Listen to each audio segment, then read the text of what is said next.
Hello and welcome to this edition of YES101's Visual Radio. For the News First team, I'm Shalini Ratnavira. We start off with your local news.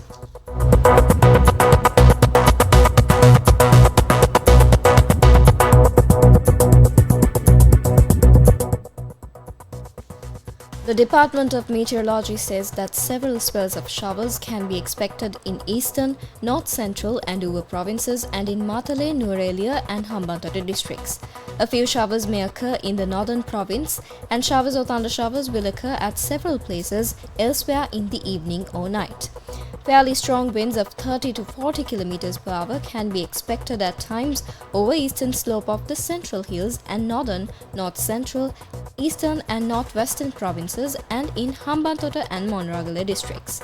Misty conditions can be expected at some places in western, Sabaragamuwa and central provinces and in Gold and Matra districts during the morning.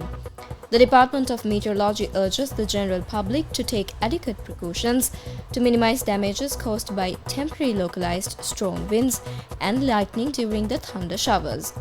Meanwhile, due to recent adverse weather conditions, 20,333 individuals from 6,979 families have been affected. The Disaster Management Center says that residents in the northern, north central, eastern, central, Uva, Sabaragamuwa and southern provinces have been severely affected due to the adverse weather conditions. The number of deaths due to the inclement weather conditions has also risen to 2. 3 individuals have been injured. The DMC says that 686 individuals from 228 families are currently sheltering in 18 safe locations as well.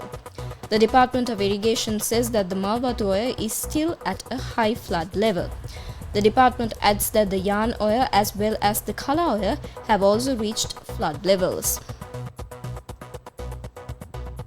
However, the Met Department says that the extreme rainy conditions prevailing in the island will recede from today.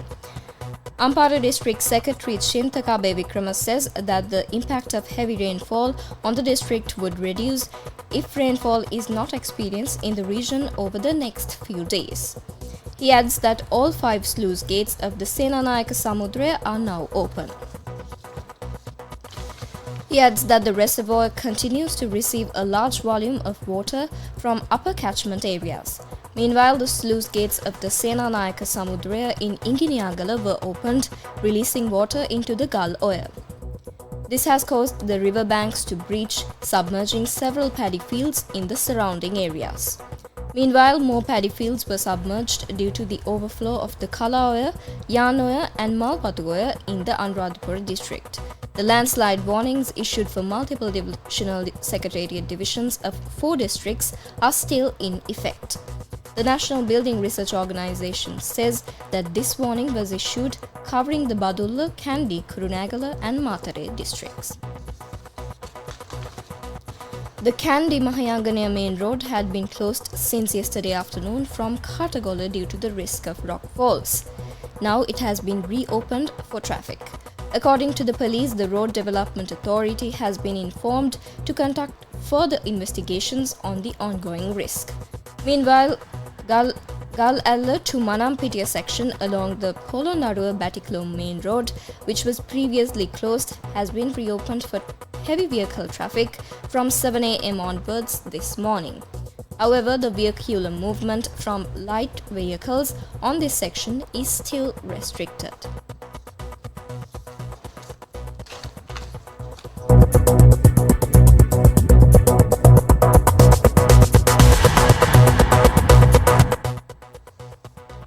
Sri Lanka police announced the recovery of 38 out of 73 T-56 rifles that were reported missing from a military camp.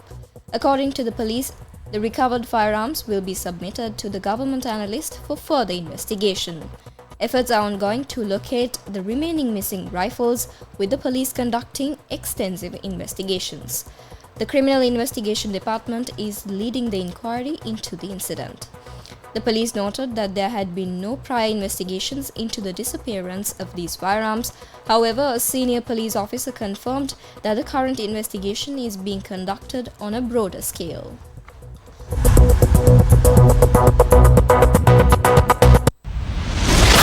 international news.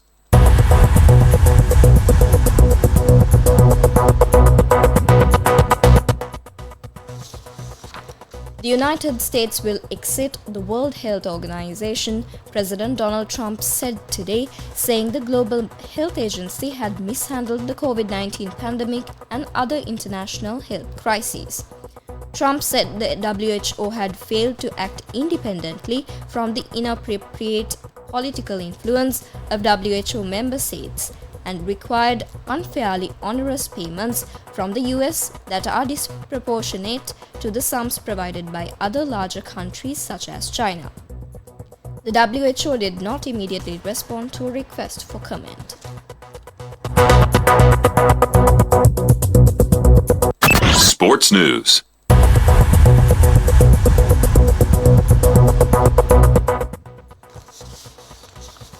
In a sports update, stumper batsman Rishabh Pant will take over from KL Rahul as Lucknow Super Giants captain in this year's Indian Premier League. Lucknow bought the 27-year-old for an eye-watering $3.21 million in the players' auction in November in a record deal for the world's richest 2020 competition. Rahul captained Lucknow in their first 3 seasons. Pant, who led Delhi Capitals across 3 seasons, told reporters in Kolkata on Monday that he would do everything in his power to repay the faith Lucknow had shown in him.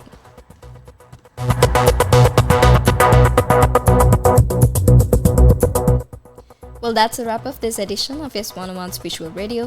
Thank you for watching.